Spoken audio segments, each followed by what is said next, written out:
Been a while since I've filmed a video, but I have a special thing to show. I recently acquired a combat robot that is older than I am. This is Flight Risk. It is one of the most famous 12-pounders ever built. It used to have a gas engine that was off of a Shindawa weed eater on it, but it was converted to mag motor after it was sold to a new owner in 2007. I was going back and forth with the guy, talking to him about this, and ultimately it's in my hands now. So I just wanted to show it. I've had it for a few days. Dang it, Murray. So this was originally built by Jamie Price. He sold it to Alexander Grant, who I got it from. And if you look inside, you can see the original cutouts for the boom. That one's bent. You will see why in a second. If you look at the weapon closely, you can see the original red paint. All the cutouts used to have red paint on the inside before a few rebuilds get out of the way.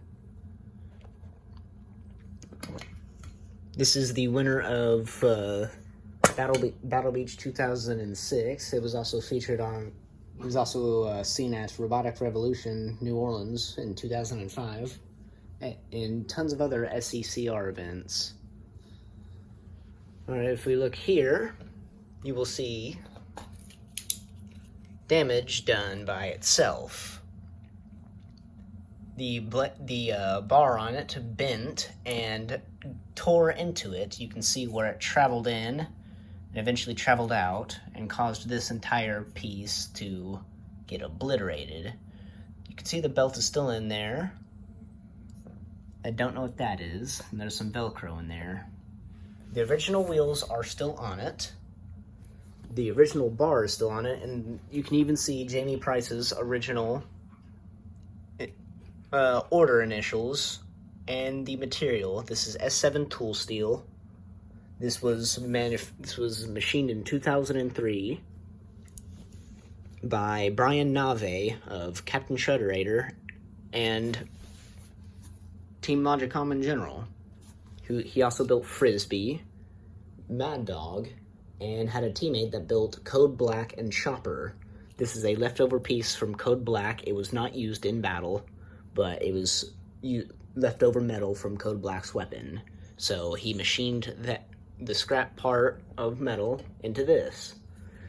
It's no longer secure because the bushing inside is oval-shaped because of the extent of damage it's taken over the years.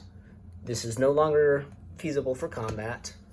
It's been retired for a few years now.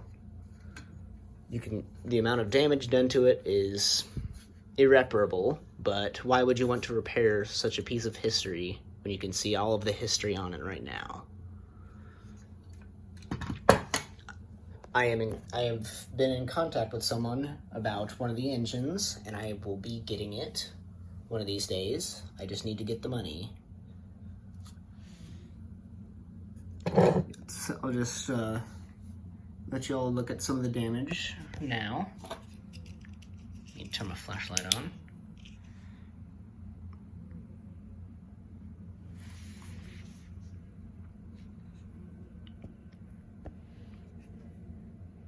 If you look right there, you'll see a little hole. There is basically no actual damage to the backside of the robot. No one actually got to the back of the robot. There is something there. I don't know what that is. I don't know if that's from an opponent or if that's from landing on something from when it was flopping around on its back when it was flipped over. There used to be a parental advisory sticker here, which would allow me to identify which frame this is. This right here is most likely opponent damage from a vertical spinner. So someone did get to the back eventually, but probably only one person.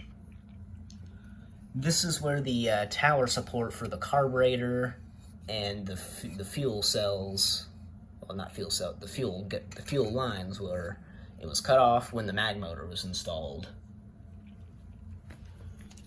Let's see what else. It was renamed Animosity when the mag motor was installed, and you can see a massive gash right here. And I'm not taking the stickers off. That's still a piece of its history. The frame is made out of 60-tin aluminum.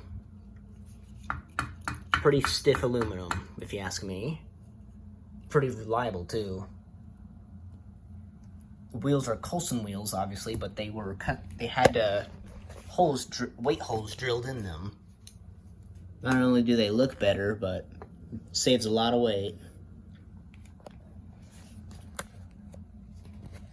I will be taking this to an event later this month for display. Let's see what else is there to talk about on it. If you have any questions, ask them in the comments, and I'll try to ask them or answer them.